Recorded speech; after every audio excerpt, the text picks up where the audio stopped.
নমস্কার, নিত্য নতুন রান্নায় সবাইকে স্বাগত।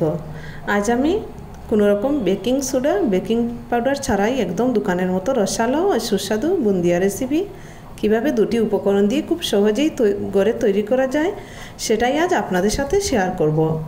তো বুন্দিয়া বানানোর জন্য প্রথমেই আমি একটা বাটিতে 100 গ্রামের মতো বেসন আগে থেকেই ছেলে নিয়েছি। এবার বেসনের মধ্যে অল্প জল দিয়ে প্রথমে এভাবে একটা ব্যাটার তৈরি করে নেব আর খুব ভালো করে ব্যাটারটাকে পেটিয়ে নেব। বেসন যত ভালো করে পেটানো হবে বুন্দিয়াও ততটা ভালো হবে, ফুলে বড় বড় হবে আর খেতেও ভালো লাগবে আর রসটাও ভেতরে ভালো করে ডুববে। প্রায় 2-3 মিনিটের মতো বেসনটা পেটিয়ে নিয়েছি আর এর মধ্যে আমি অল্প আরও কিছু জল দিয়েছি।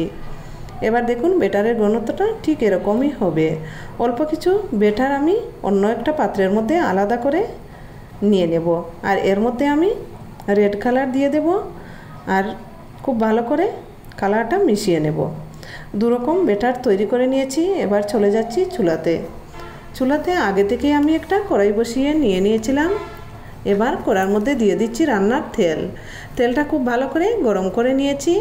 বুন্দিয়া বানানোর জন্য আমি এরকম একটা চাকনি হাতা নিয়েছি। এবার হাতার মধ্যে আমি কিছু ব্যাটার দিয়ে দেব। ব্যাটারটা দেওয়ার সাথে সাথেই দেখুন কত সুন্দর করে ফুলে উঠছে।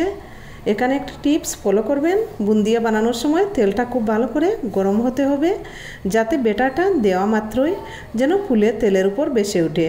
আর যদি তেলটা ঠিকঠাকভাবে গরম না হয় তাহলে ব্যাটারটা দেওয়ার সাথে সাথেই দেখবেন একটার সাথে আরেকটা লেগে জড়ো হয়ে যাবে আর ফুলবেও না, সেদিকে খেয়াল রাখতে হবে।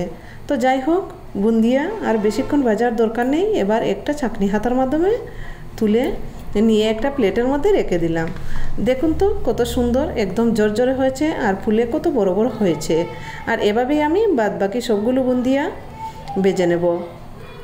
দু রকমের বুন্দিয়া আমি ভেজে নিয়েছি। ভেজে নেওয়ার পর বুন্দিয়া দেখতে কিন্তু খুবই ভালো লাগছে। এবার আমি বুন্দিয়ার জন্য শিরা তৈরি করে নেব। চুলাতে একটা কড়াই বসিয়ে এরকম একটা কাপ দিয়ে 2 কাপ জল দিয়ে দেব। 2 কাপ জলের মধ্যে এই কাপ দিয়েই 1 কাপ চিনি দিয়ে দেব। নেড়ে ছেড়ে জলের সাথে চিনিটা খুব ভালো করে মিশিয়ে নেব আর 5 থেকে 7 মিনিটের মতো জাল করে একটা পাতলা শিরা তৈরি করে নেব। 5-7 মিনিটের মতো জাল করার পর শিরাটা আমার তৈরি হয়ে গেছে। এবার আগে থেকে ভেজে রাখা বুন্দিয়াটা শিরার মধ্যে দিয়ে দেব আর খুব ভালো করে নেড়ে চেড়ে মিশিয়ে নেব। এবার চুলাটা অফ করে দিয়ে একটা প্লেটের মধ্যে তুলে নেব আর 2 থেকে 3 ঘন্টার জন্য রেখে দেব। 2 থেকে 3 ঘন্টা পর ফিরে এলাম আর দেখুন কত সুন্দর শিরাটা টেনে নিয়েছে, একদম জর্জরে ও কতটা রসালো হয়েছে।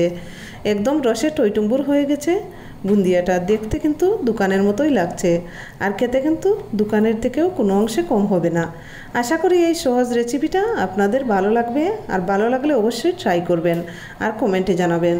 লাইক ও শেয়ার করে দেবেন। আরও নতুন নতুন রেসিপি পেতে চ্যানেলটাকে সাবস্ক্রাইব করে পাশে থাকবেন। ধন্যবাদ সবাইকে।